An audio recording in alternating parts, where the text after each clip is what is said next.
Bienvenue sur ce plateau télé du ciel où nous allons à présent parler avec mes invités de comment prendre la main sur les économies d'énergie au travers d'EcoEasy, une offre globale sur la performance énergétique. Et pour en parler ce soir en plateau, beaucoup de monde autour de moi. Bonjour à toutes et à tous. Alors, on va commencer honneur aux dames avec vous, Marie Armel. Bonjour, merci beaucoup d'être avec nous sur le plateau. Vous êtes la présidente du JP. Dans quelques instants, vous nous direz en quoi consiste le JP dont tous les partenaires sont présents autour de la table, font partie de ce groupement du JP. Autour de la table avec nous, Sylvain Pradel, Marc Conitro, Jean-Yves Lelandais. Alors, les uns les autres, on va commencer tout simplement peut-être par un rapide tour de table de qui fait quoi. Sylvain, pour débuter, vous racontez un petit peu professionnellement en parlant, qu'est-ce que vous faites ?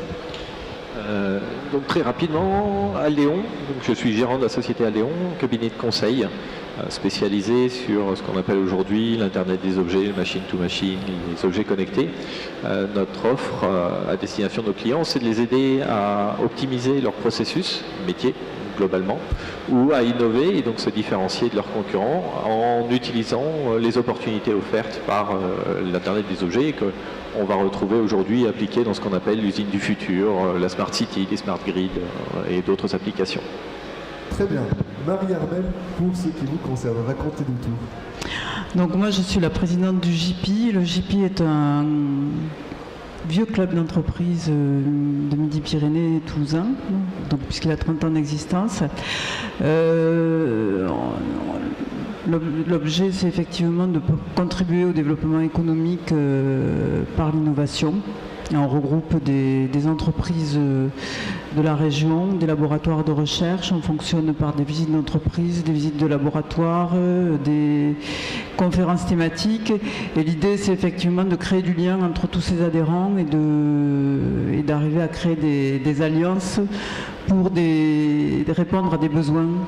Donc EcoEasy est un exemple de ce qu'a pu faire le JP au travers de ses 4 adhérents. Eh bien, on va y revenir tout à l'heure. Marc Canitro, bonjour Marc. Bonjour, Marc Canitro, je suis fondateur d'une société de services édition logicielle sur Toulouse qui s'appelle Prométhée. Avec 2 cœurs de métier, chez le son qui grésille. Donc avec 2 cœurs de métier, un qui est plus ingénierie système, accompagnement de projets dans les grands groupes, et une autre partie qui est plus développement autour de la mobilité, accompagnement sur l'innovation et Internet des objets, mise en place de solutions, notamment à base d'open source ou les développements de type Android ou iOS. C'est plus cette partie qui concerne la partie EcoEasy. Voilà. Parfait. Et on termine avec vous, Jean-Yves Lelandais. Bonjour, Jean-Yves. Oui, bonjour. Donc, je suis co-gérant d'une société qui s'appelle RAM Technologies. Nous sommes des concepteurs et réalisateurs de systèmes de contrôle-commande. Donc, on va concevoir des solutions industrielles pour l'industrie. Et on va utiliser tous les moyens, enfin tous les outils permettant de faire communiquer ces équipements aussi bien par des liaisons filaires que par des liaisons sans fil. Et donc, on adresse à ce moment-là le segment du M2M. Très bien. Alors, on va s'intéresser maintenant à EcoEasy.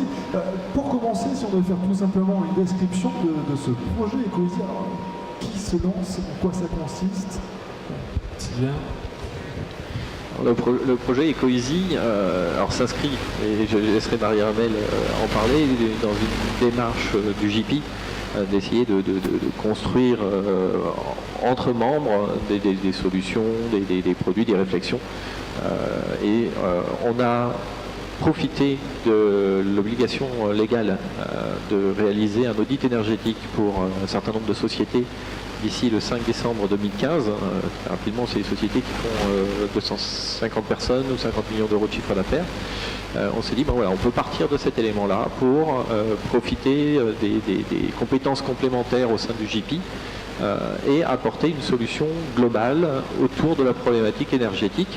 L'idée étant de dire, aujourd'hui, si l'on se contente de faire un audit, clairement on va répondre à l'obligation légale de réaliser cet audit, mais finalement on ne va pas bénéficier de toute l'opportunité, des opportunités offertes par cet audit. Donc l'idée, c'est vraiment de dire, on va partir de l'audit, donc de cet état des lieux, de la consommation énergétique d'une entreprise, et à partir de là, de construire toute une démarche de maîtrise, d'amélioration continue autour de l'optimisation énergétique.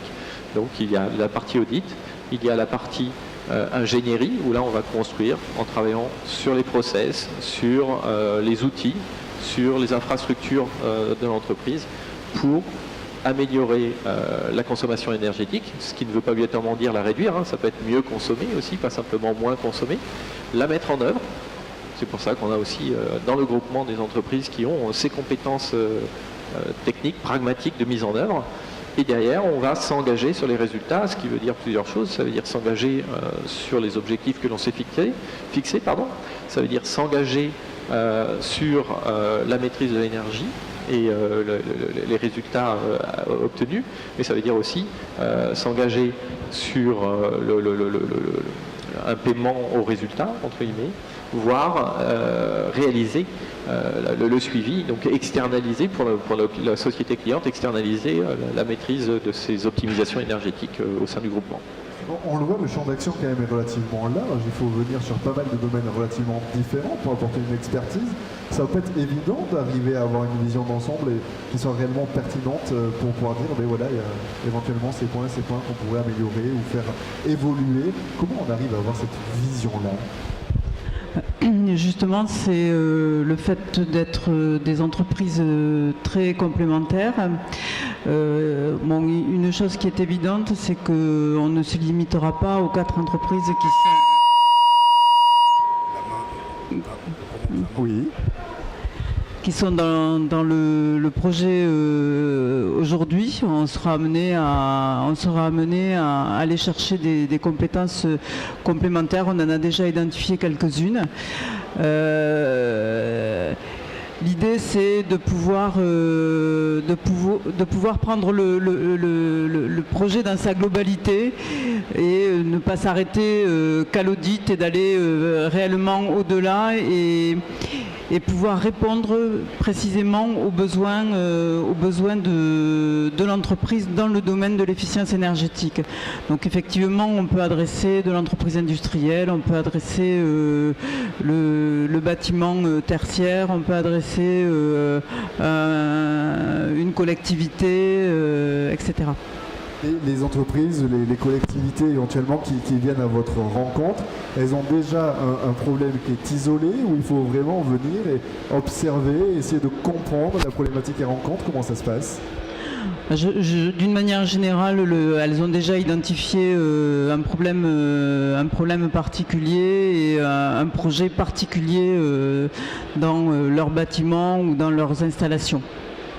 Alors, vous me le disiez tout à l'heure, quand on parle d'économie d'énergie, c'est pas forcément juste la facture d'électricité, ça va en réalité beaucoup plus loin. Oui, tout à fait. L'entreprise est un élément complexe.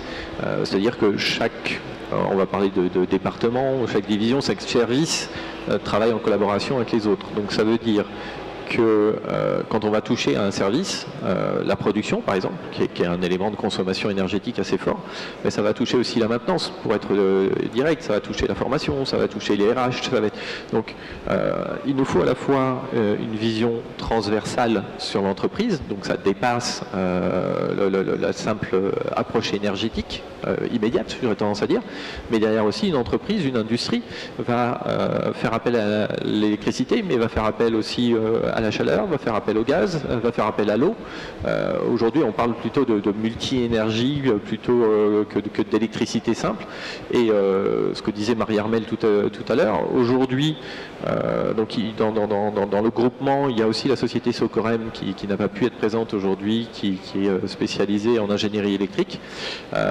Donc on a cette expertise au sein du groupement sur la partie électrique, mais on est conscience que la partie thermique, chauffage, isolation est aussi importante. On a aussi conscience qu'il va y avoir des sociétés qui vont faire appel à des problématiques de gaz, d'eau, et donc on est en train d'identifier et de sélectionner des partenaires qui vont pouvoir apporter cette expertise que l'on pourra intégrer au cas par cas en fonction des besoins sur l'analyse et la conception des solutions pour une entreprise donnée. Marc ou Jean-Yves, éventuellement un point à rajouter là-dessus ? Alors, disons que dans une entreprise, il y a lieu aussi on va avoir besoin de communiquer, donc on va avoir